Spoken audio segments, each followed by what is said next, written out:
बिस्मिल्लाहिर्रहमानिर्रहीम। अस्सलाम वालेकुम। उम्मीद है आप सब लोग ठीक होंगे। आज मैं आप लोगों को कड़ी कोफ्ता बनाना सिखाऊंगी। चले शुरू करते हैं। सबसे पहले चीज़ें दिखा देती हूँ। 6 चम्मच मैंने बेसन लिया है। 1 किलो मेरे पास दही है और मेरे पास तकरीबन 7 से 8 कोफ्ते हैं और 3 टमाटर हैं। धनिया पाउडर मैंने 1 चम्मच लिया है। 1 चम्मच मैंने लाल मिर्चों का पाउडर लिया, 1 चम्मच मैंने ज़ीरा लिया, 1 ही चम्मच मैंने हल्दी लिया, 1 चम्मच मैंने नमक लिया। थोड़ा सा मेरे पास लहसुन और अदरक था और कुछ सब्ज़ मिर्चें थी। टमाटर, लहसुन, अदरक और सब्ज़ मिर्चों का मैं पेस्ट बना लूँगी। और दही और बेसन जो है ये मैं डाल के ना तो इसको मैं मिक्स कर लूँगी। पानी डाल के ना तो इसको अच्छी तरह मैं मिक्स कर लूँगी। प्याज मैंने लिए थे, उस पर कलर आ गया था, तो अब मैं इसके अंदर जो पेस्ट मैंने बनाया है टमाटर, सब्ज़ मिर्चों का और लहसुन अदरक का, ये डाल दूँगी। प्याज को इसलिए कलर दिया कि ये कड़ी के अंदर ना तैरता नज़र ना आए। ये इस तरह अगर हम करेंगे तो ये मिक्स हो जाएगा। अब इसका पानी को थोड़ा सा खुश्क होगा तो मैं दूसरे मसाले डाल दूँगी।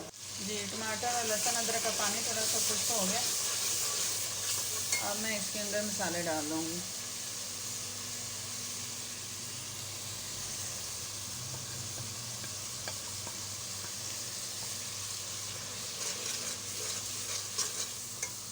थोड़ा सा मैं इसके अंदर पानी डालूँगी ताकि ये मसाले जो हैं वो अच्छे से भुन जाएं।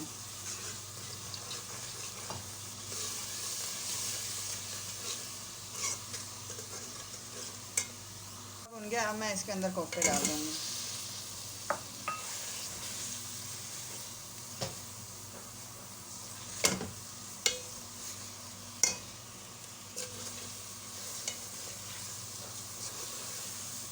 अब मैं इसके अंदर जो बेसन और दही मैंने मिक्स किया था वो डाल दूँगी।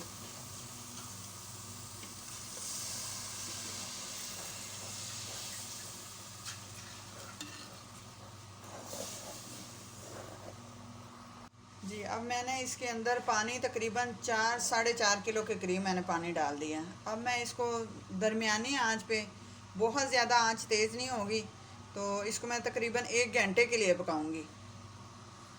कड़ी हमारी तैयार हो गई है। तकरीबन 1 घंटे से भी ज़्यादा टाइम हो गया है। ये देखें, ये ना इतनी ज़्यादा गाढ़ी है और ना ये पतली है। और कलर भी इसका माशाल्लाह से बहुत ही ज़बरदस्त इसका कलर है। आप इससे कम अगर हल्दी डालेंगे तो वो पीला पीला सा कलर, येलो सा कलर आएगा, तो वो अच्छी नहीं लगती। अब मैं इसके अंदर धनिया डाल दूँगी। ये सब्ज़ धनिया डाल दिया मैंने। ज़ीरा, 1 चम्मच ज़ीरा था, वो मैं हाथ से मसल के मैंने वो डाल दिया। इससे बहुत ही अच्छा टेस्ट इससे आएगा। अब मैं आप लोगों को निकाल के दिखा देती हूँ। माशाल्लाह से मैंने निकाल के रख दी है। अगर आप लोगों को मेरे ये कड़ी कोफ्ता बना हुआ पसंद आए, लाइक करें, शेयर करें, कमेंट करें, सब्सक्राइब करें। दुआ में याद रखें। अल्लाह हाफिज़।